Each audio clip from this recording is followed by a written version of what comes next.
Students, as you can see, I have the 4th class computer book in front of me, and yes, it's time for your class 4th computer class. Yes, and it is first class, so let's open your book everyone.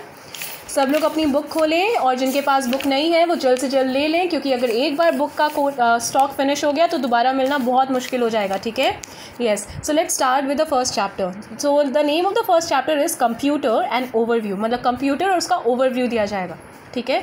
So introduction. Computer is an electronic machine which works at a very high speed and performs 100% accurate calculation. So here the definition of computer has been given. It is an electronic machine which works at a very high speed. एक electronic machine है, बहुत ही high speed पे काम करती है और 100% accurate होता है. मतलब उसकी कैलकुलेशन में एरर्स नामुमकिन है.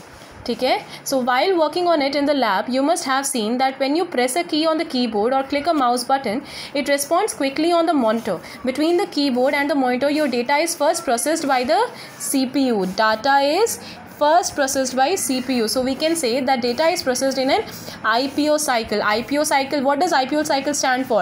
Input, process, output. सो इसमें बस यही बताया है कि जब हम कोई भी इनपुट देते हैं और जब हम आउटपुट लेते हैं तो उस इनपुट और आउटपुट के बीच में जो डेटा जो जाता है इनपुट के द्वारा वो प्रोसेस किया जाता है. और प्रोसेसिंग कौन करता है? CPU. Okay. Yes, CPU does the processing of the data received by the input devices. Now so computer can be defined as, so here a new and a more appropriate definition of computer is given. An electronic machine which accepts data and instruction, processes the data as per the instruction and produces output, that is information. वही चीज़ जो मैंने अभी आपको बताया, input लेता है, उसको process करता है और आउटपुट देता है. Okay. Yes, I hope it is clear. Now let's see the first heading here. Data. Data is a raw information which needs to be processed by the computer. Data क्या है? Data is a raw information which needs to be processed by the computer. एक raw information है जो हम input की तरह देते हैं, जिसको process करने की ज़रूरत होती है कंप्यूटर को. ठीक है, तभी वो output दे सकता है. Next one is processing. So conversion of a raw data into the useful information as per the instruction. So what is processing? Processing is the conversion of a raw data.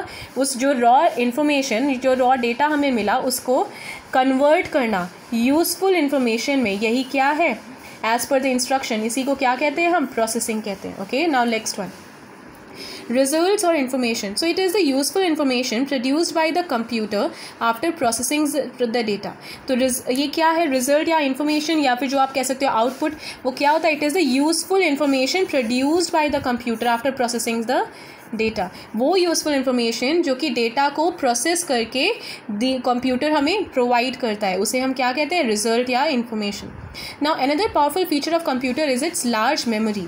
एक और बहुत ही अच्छा feature क्या है computer का? कि इसकी memory बहुत ही लार्ज होती है, बहुत ज़्यादा मेमोरी होती है. It is used to store processed results. Yes, so it is used to store processed results. Stored information can be accessed any time when needed. अब जो भी उसमें आप देखते होंगे कंप्यूटर में, जब भी हम कोई भी फाइल हम सेव करते हैं तो आसानी से सेव हो जाती है. क्यों? क्योंकि उसके पास एक लार्ज मेमोरी होती है.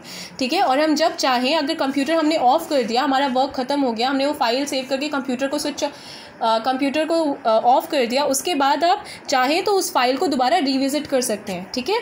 तो उसमें, और ऐसा क्यों? क्योंकि कंप्यूटर के पास एक मेमोरी डिवाइस है, इसीलिए वो वहाँ पे सारा डेटा स्टोर कर सकता है आराम से. ओके.